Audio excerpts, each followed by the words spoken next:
Welcome to the Mind of Business Success podcast. I'm your host, Alicia Cramer. Our guest today is Emily Jaenson. We're going to boost your confidence. Welcome to the show, Emily. Thank you so much for having me, Alicia. I'm excited to be here. I'm excited to talk about how our listeners can become more confident.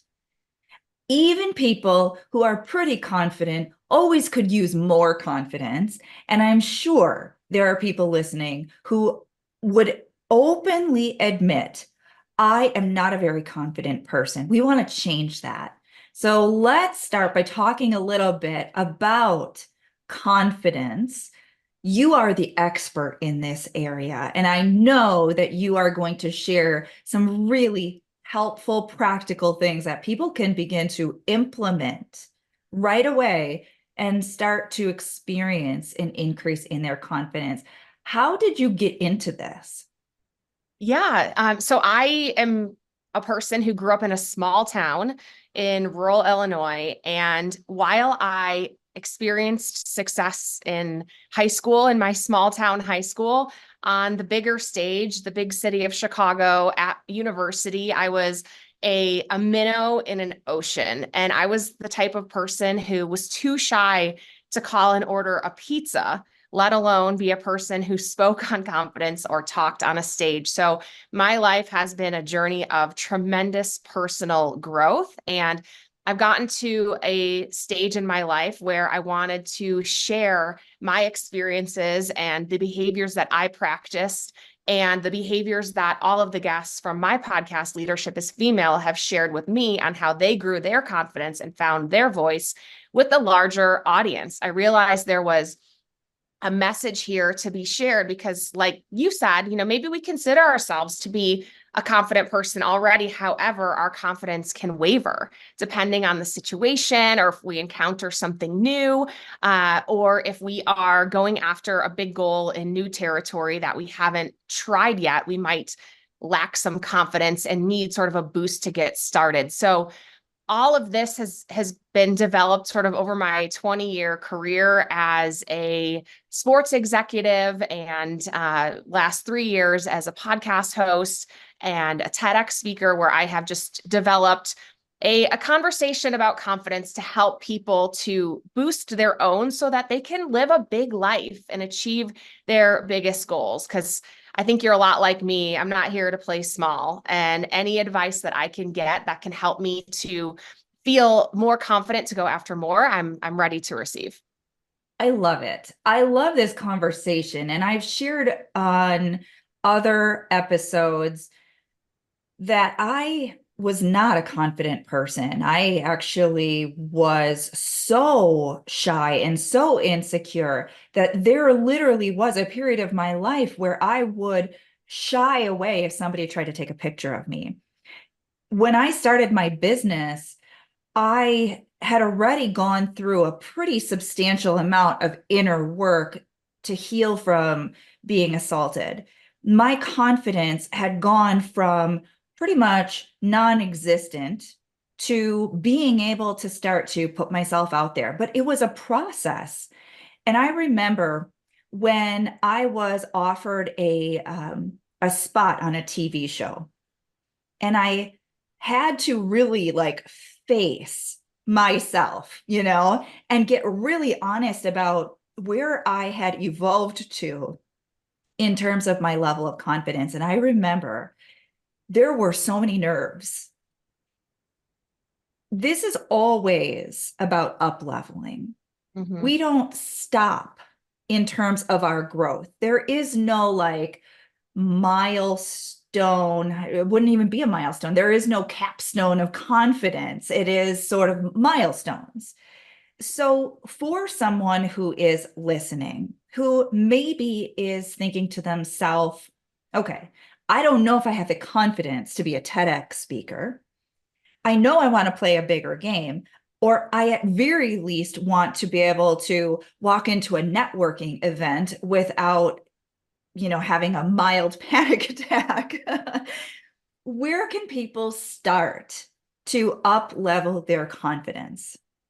So I think you definitely hit the nail on the head. It's not a switch that you can flip. It happens over time, over constant practice of more confident behaviors can change your attitude into a more confident person.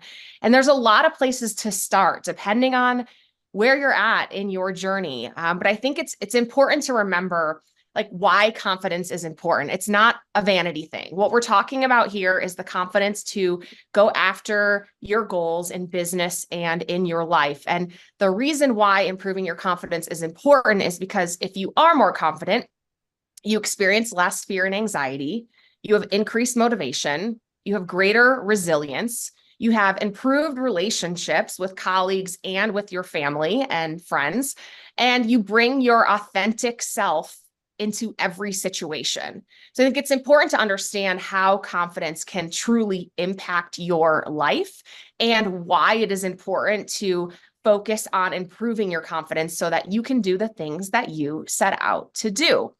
It is a journey. And for me, it's a lot about mindset and wrapping your mind around the why. So why do you want to be more confident? Why do you want to hit that milestone? Why do you want to pursue that goal? Your why is everything. You have to hone in on the reason why you are going to make yourself uncomfortable because our brain loves to stay in this comfort zone and have that really in your heart that this is why I'm going to do this so that when it gets really difficult, you know what you're falling back on, right? Like I use the situation of going to a networking event because this was like my biggest fear in the world in my 20s, going into a room and talking to strangers and trying to spark up a conversation with people I didn't know and maybe pitch business sounded horrible. And I remember so many times being in the parking lot and thinking like, maybe I'll just get back in my car and drive home when I remembered why was I there? Why did I show up? I had committed to my company that I would attend. I had goals for myself in terms of the business that I wanted to generate. And this was an opportunity for me to potentially meet some new people who could have that impact. And the third reason was because I was so uncomfortable, I knew this was a chance for me to push myself outside my comfort zone. And anytime we do that and we survive, our brain says, okay, like I think I can do that again. I think I can do that next time. We lived through it. And so one of the behaviors that I teach, given that I was an athlete growing up, and I think a lot of us played sports as kids and you just got out there and you did it. You know, there was a clock, it timed you, you went to work, you did the job, you had fun. So what I say is 3, 2, 1, go. So when you're ready to open the door to that networking event, 3, 2, 1, go and open that door, walk through. The counting will get you started and the momentum will keep you going. And that why in the back of your head is what's going to keep you in the room. And like I said, this is a behavior that we're practicing. So the behavior of walking into the room, having that conversation, every time we do that and we succeed and we live through it, our attitude can just ratchet up a little bit further into the confidence arena. One of my highest performing hypnosis audios on YouTube and in terms of sales over the past, well, in over a decade has been confidence. What I oftentimes like to point out is it is very much an inner game. And we have these images in our mind that are either serving us or not serving us. When it comes to a lack of confidence, like in the example with the networking event, the image that flashes on the screen of your mind is something you don't want to experience. Someone giving you a dirty look or thinking that you're an idiot or whatever the case may be. But that image flashes so quick on the screen of the mind. And that is ultimately where the whole mindset gets out of whack.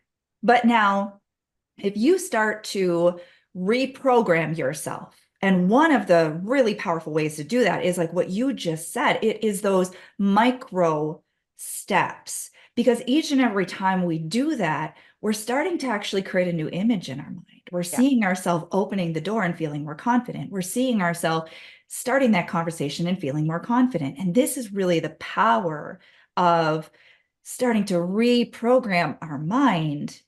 And it's not just about listening to some hypnosis. It is about getting out there and taking those actions and proving to our mind, I got this. I love Yeah. what you said about that 3, 2, 1, go. I love that. I hope people actually start to try that on and embrace that.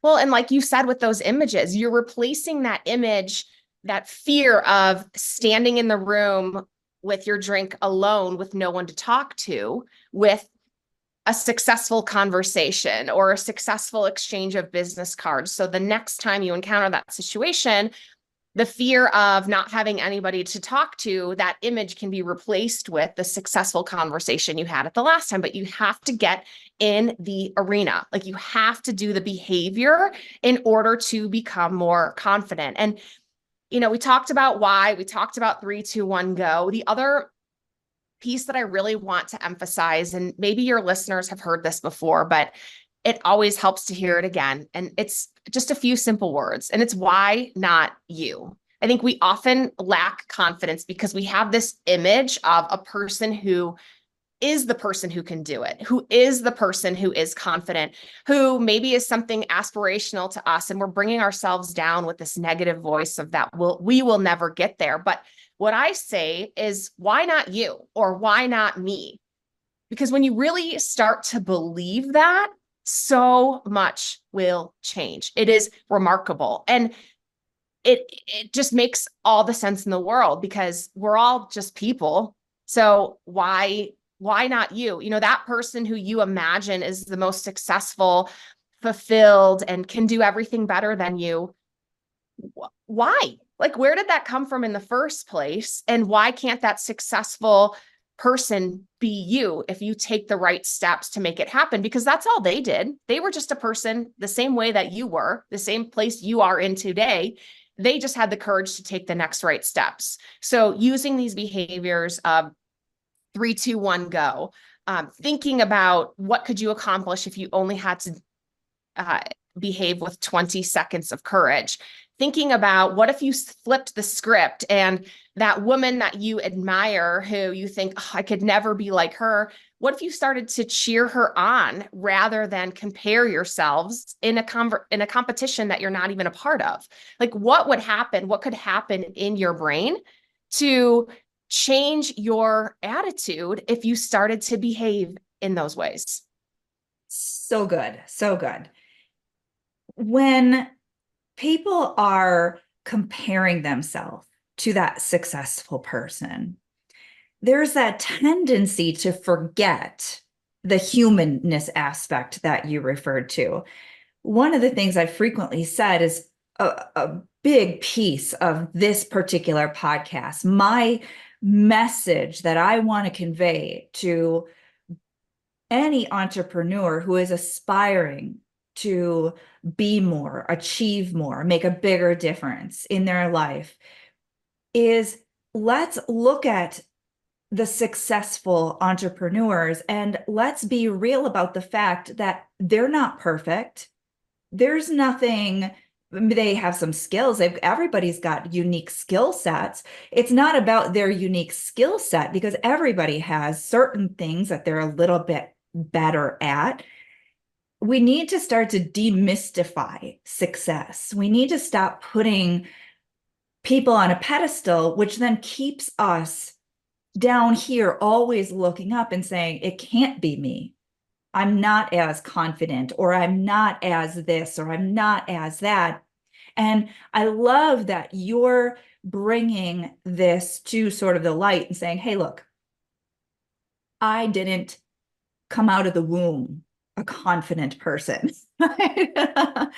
But it's within all of us, and you can get it out of you too. And when you do, your life can thrive, your business can thrive. That doesn't mean there won't be growth, there won't be new milestones, there won't be that oh shit moment where you're like, okay, got to work on up leveling the confidence here. But it is absolutely possible. And any successful business owner is going to benefit from really adopting and embracing some of these principles to start to grow that inner sense of confidence. For someone who is listening, who is still doubting that it's possible for them to be more confident, what might you say to that individual? So, what I would say to that person is don't compare your beginning with somebody else's middle or end. And I think we are so guilty of that, especially because of all the content that we consume. Like, comparisitis is real. We are just comparing ourselves to where other people are all day long. And Amy Poehler has this great quote. She says, "Good for her, not for me." And when I first heard it, I didn't really understand, like it didn't resonate in the way that I think maybe Amy was intending. And it wasn't until later on in my journey that I realized everything for me changed when I started supporting others rather than comparing myself with them. So I mentioned before, I played sports as a kid. I played soccer growing up, a little bit in college, and competitiveness was in my blood. I had two brothers and I'm from like a rural area, and all we did was hard fouls on the basketball court. Like my whole life was competition. And I brought that into the workplace. And at some point and in some arenas, competition is good, but competition, your only competition should be yourself, not those around you. And you should be competitive with your own goals.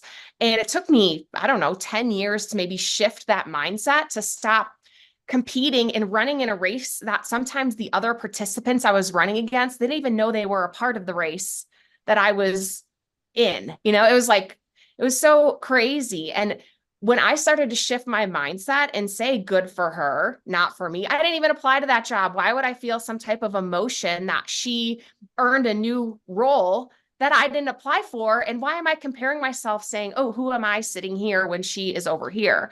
Instead, what if I one at a time, one instance at a time, started saying, good for her.